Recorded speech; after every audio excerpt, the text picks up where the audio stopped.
Пајазит не смее да продолжи понатаму да биде судија. Одговорност за бегството на Рамадани мора да има. Пајазит мора да објасни зошто го пуштил Блерим Рамадани во куќен притвор наместо затворски.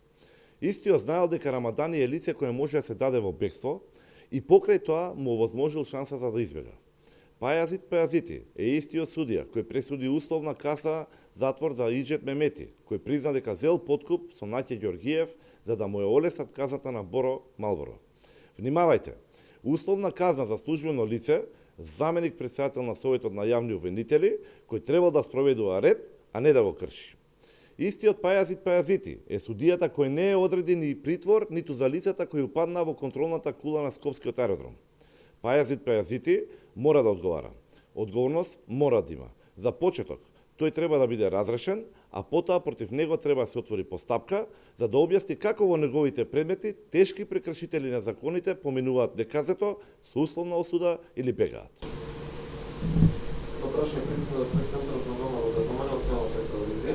Филипче со обвинување до ВМРО ДПМН, власта сака да го стави правосудството под своја контрола, како го коментирате тоа? Разбираме зошто СДС се премногу вознемирени и сплашени за реформите во судството, затоа што тие први ќе се соочат со одговорност за се што правеле. Филипче очигледно се води по матрицата на Заев, кој кога дојде на власт го зема правосудството под свое, па мисли дека така функционираат сите.